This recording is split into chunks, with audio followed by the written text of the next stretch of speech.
Tuan dan puan-puan, warga Labuan yang saya hormati sekalian.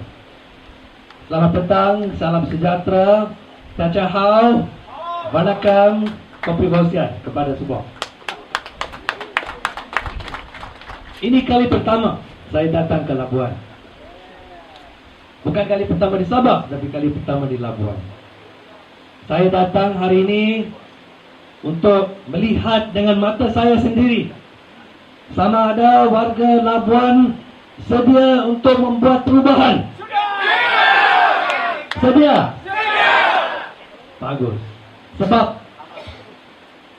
angin perubahan sudah bertiup, bukan sahaja di Sabah kita melihat, sudah bermula bertiup di Semenanjung, dan ada dia bertiup di Labuan?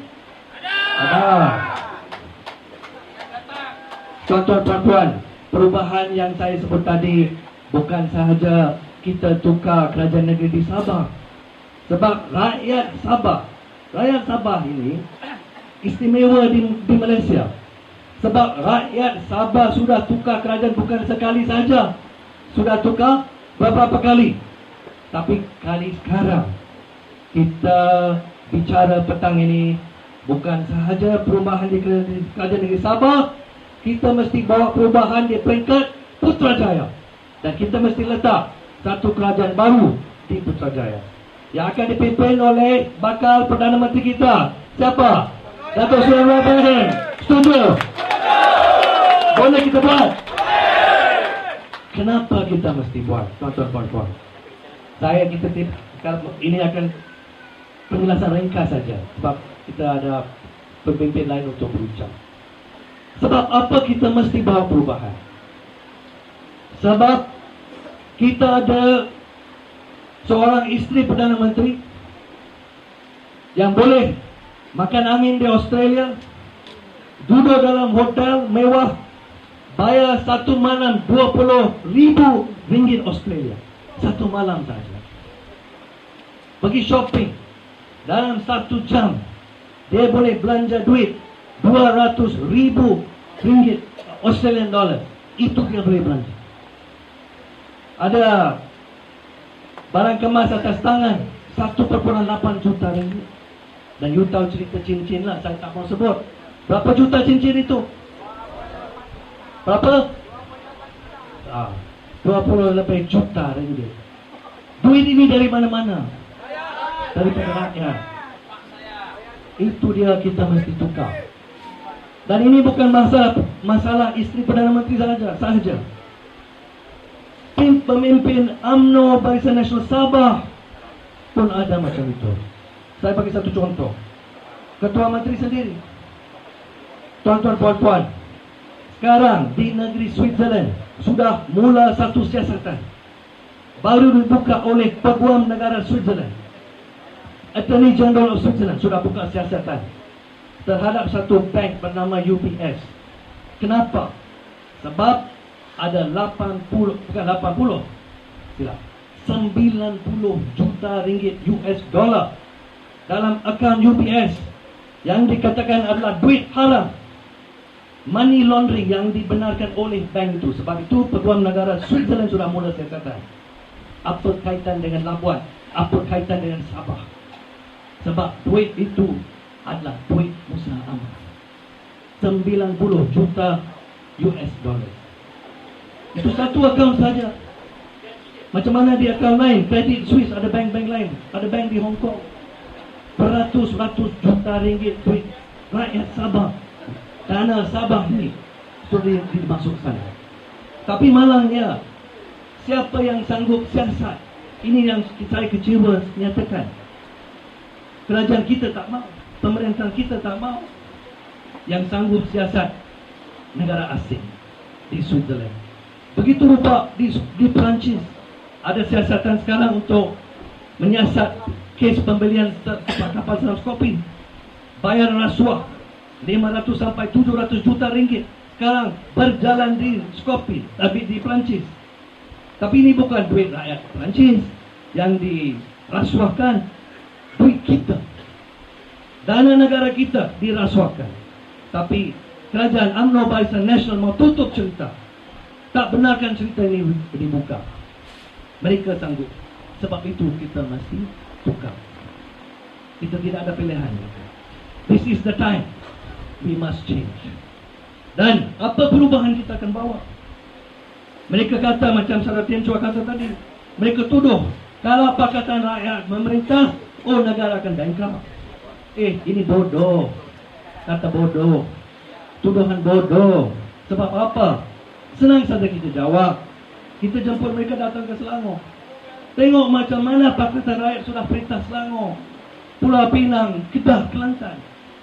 Saya ambil contoh Selangor saja sebab masa tidak izinkan untuk bincang lain.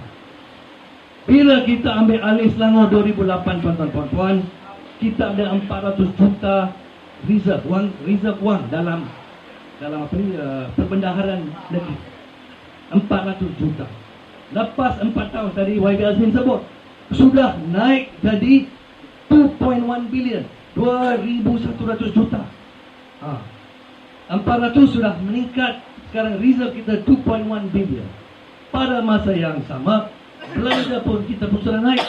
Kita belanja jauh lebih untuk rakyat. Kita sudah bagi air percuma, kita bagi macam-macam program kebajikan. Jadi, kalau apabila Perdana Menteri Najib kata, oh, Pakatan Rakyat memerintah, negara kita akan bankrupt, senang saja kita jawab, tolong datanglah jumpa Tan Sri Khalid Ibrahim, belajar ekonomi ya. Belajar macam mana menguruskan. Datang tengok Selangor. Jadi tuan-tuan, kita telah buktikan. Perintah tak ada masalah, kita boleh perintah. Kita perintah untuk rakyat. Kita ada mantan timbalan Perdana Menteri. Untuk sekarang ambil tempat yang sesuai sebagai Perdana Menteri. Dengan pengalaman yang penuh. Kita ada proven track record di Selangor. Dan kita akan perintah untuk rakyat. Saya bagi satu contoh. Apa yang kita akan buat untuk rakyat? Yang Barisan Nasional dulu bertahun-tahun tak mau buat. Baru sudah sebut, masih belum melaksanakan. Apakah ini? Tadi YB Azmin sudah sebut, hari ini kita dapat mandat untuk perintah, esok harga minyak akan turun. Tapi kita akan buat lebih daripada itu. Saya bagi satu contoh. Gaji minimum. Pakatan Rakyat berkomitmen. Kita tetap sudah buat komitmen dalam buku jingga. Kita perintah, kita melaksanakan gaji minimum untuk semua pekerja. Sini ada pekerja kan? Ada, ya? Kita tetap, kita akan melaksanakan gaji minimum 1 bulan RM1,100 setiap pekerja. Mau? Kita tidak mau pekerja dieksploitasikan. Ini satu contoh saja. Inilah beza dia. Taksi permit kita akan bagi kepada setiap individu. Kita akan tarik balik semua taksi permit daripada syarikat dan bagi balik pada individu. Ini contoh saja. Di Semenanjung kita sudah janji kita akan mula kurangkan tol untuk ringankan beban atas rakyat yang terpaksa bayar tol yang tinggi di seluruh Semenanjung dan juga di Sabah Sarawak. Dan kita lihat rakyat dibebankan oleh harga kereta yang tinggi dengan cukai yang tinggi, dan kita sudah buat komitmen bertulis kita akan kurangkan harga kereta. Mahu atau tidak? Inilah tuan-tuan, sebabnya kita mesti bawa perubahan.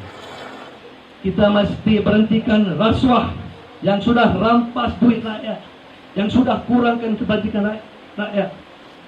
Sabah adalah antara negeri yang terkaya di Malaysia dengan dana yang besar, minyak, gas, balak macam-macam. Tapi malangnya kadar kemiskinan di Sabah adalah antara tertinggi di Malaysia. Ini tidak adil lagi. Ya. Kenapa ini berlaku? Sebab Ketua Menteri macam Musa Aman boleh rampas duit rakyat beratus-ratus juta ringgit dan bawa ke bank-bank di seluruh dunia dan simpan secara haram. Tapi dulu boleh buat, orang tak tahu. Sekarang sudah dedahkan, sudah terbongkar. Seluruh dunia tahu. Kes Malaysia ini, siasatan di Switzerland sudah jadi pengetahuan awam di dunia. Tuan-tuan, saya yakin rakyat Labuan mesti tahu, mesti faham perkara ini, dan kita mesti jadi pembawa maklumat ini kepada rakyat, kawan-kawan lain, keluarga lain yang tidak datang pada petang ini. Ya. Ini sangat penting. Dan bersama-sama kita boleh membawa perubahan yang kita mahu. Saya sebut Mustatus, tadi saya sebut pemimpin Ketua Menteri. Ada satu kes lagi juga, ada satu pemimpin lagi. Namanya Dato' Shafie Apdah. Kenal kan? Tahu Dato' Shafie Apdah? Oh. Apa nama itu? Zahidah Rafiq. Saudara tahu cerita itu? Saya tidak ada apa-apa isu tentang hubungan peribadi dia dengan wanita ini. Itu bukan isu dia. Semua Sabah tahu, kita tahu. Apakah isu yang kita bangkitkan? Kita sudah sebut di Parlimen 3 bulan dulu. Bayaran dia kepada wanita ini. Bukan RM1, RM2. Setiap kali berjumpa 100,000, 200,000. Jumlah secara keseluruhan berjuta-juta ringgit. Gaji dia sebagai Ketua Menteri tak muat untuk bayaran ini. Jadi inilah persoalan besar. Mana berjuta-juta ringgit ini didapati? Duit rakyat, kita tahu. Tuan-tuan, puan-puan, kita tidak boleh teruskan ya, dengan keadaan ini. Wakil rakyat di Labuan yang berhutang besar sekarang sudah jadi bankrupt. Kita tidak mau wakil rakyat macam itu. Jadi tuan-tuan, puan-puan, kali masa untuk perubahan sudah dekat. Okay? Macam YB Tan Singgau kata tadi, mungkin bulan depan, mungkin bulan 11, tapi tak boleh lewat daripada tahun depan. Bulan 3 paling lewat bulan 4. Dan saya ada, tadi saya sebut, saya datang ke Labuan untuk melihat dengan mata saya sendiri, untuk mendengar dengan telinga saya sendiri. Saya nak tanya soalan itu sekali lagi. Ya, bolehkah kita bersama-sama bawa perubahan di Labuan? Tukar di sini. Sekian, terima kasih. Terima kasih. Andrei Balaka.